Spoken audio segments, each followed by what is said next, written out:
Great, thank you. Minister, thank you for walking us through in quite a bit of detail. I was interested to hear you remark on your relationship with student organizations and with students, and you're listening to students, because since this budget has been tabled, I certainly haven't heard anything positive from student organizations, not from CFS Nova Scotia and not from Students Nova Scotia. So if I look at the Students Nova Scotia press release in terms of responding, they highlight a number of concerns. So, that there's still a lot of unhoused students, and that 50,000 students are still waiting for a student housing strategy that has been promised and promised and promised, and I know you're taking action, but still hasn't shown up.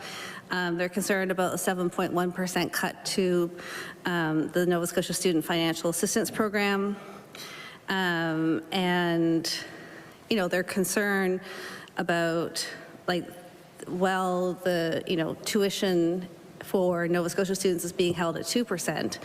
I mean, domestic students are left unregulated, completely unregulated. So New Brunswick, PEI, students from there, we don't know what sort of tuition increases they're going to face. So, and they also note at the end, we continue to seek increased student consultation and involvement at the table. So with all of that, I guess I'm wondering, what did you listen to from students?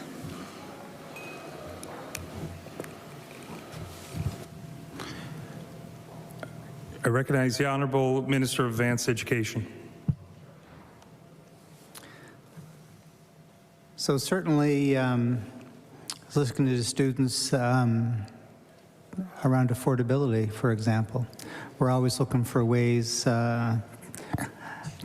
to make sure that students can afford the education that they need. That's why we froze tuition at 2% for Nova Scotia students attending Nova Scotia universities. We are certainly looking at ways to accelerate programs. By accelerating programs, Mr. Chair, is certainly a way for students to save money. So one of the things, if we could take a Bachelor of Education program and make it 1 year as opposed to 2 years, or make it 8 months as opposed to 15 months or 16 months, what that means for the student is they don't have to pay tuition for an additional year, they don't pay rent for an additional year, they don't pay for food for an additional year, and they can get into the workforce 1 year faster. By getting into the workforce 1 year faster, that means they're earning income 1 year earlier. That means that they can start paying off debt 1 year earlier. They can start investing in their future 1 year earlier. And that came from students as well. We looked at open education resources. That certainly came from students. That will be a benefit from now into the future for years on helping students, because as we progress, there'll be more instructors and professors that are going to contribute to open education resources. There'll be more Nova Scotia locally based. Hopefully no longer are students going to study case studies that were in the United States or in other parts of Canada.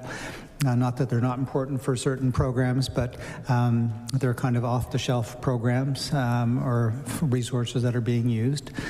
So that we got from students. I mentioned HappyPad. HappyPad is still early. It's one of the tools in the toolbox for housing, and that has a ways to go. That came from students.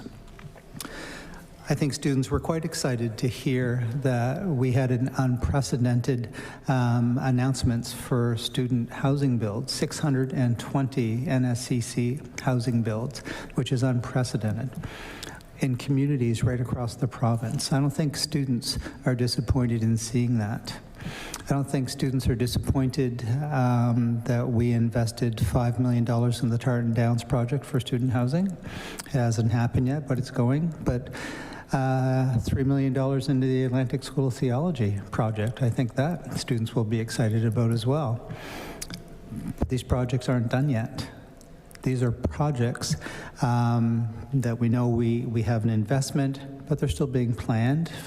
Some of them, it still takes time. If we announce something today, it's not going to be built tomorrow. But those NSCC student housing builds, 2 of them are going to be complete and ready for 2024-25 in September. I think that's a major. The only thing that we can do overnight is a home sharing plan, and that can happen overnight. So I think that's something we can work on immediately. I know you had other concerns there. I don't remember what they all were. You talked about 1.7% cut to our Nova Scotia, 7.1%, my apologies, 7.1% cut to student assistance. That is a perceived cut. It's not a true cut to our programming. Our programming was not affected at all. Our support to students wasn't affected at all. But what that number comes from is that the federal government did increase their contribution for students. And as you may know, that when students apply for financial assistance, they get the federal portion first. If there's still need, because it's all based on unmet need, if there's still unmet need after the federal portion is given to students, then the Nova Scotia student loan kicks in. So with the increase in the federal student loan, we had monies that we still had remaining money. However, we gave most of that money to 12,000 students with a $1,350 grant this year with the savings in it. The other part of that, where it came from, was really a write-off of unpaid debt.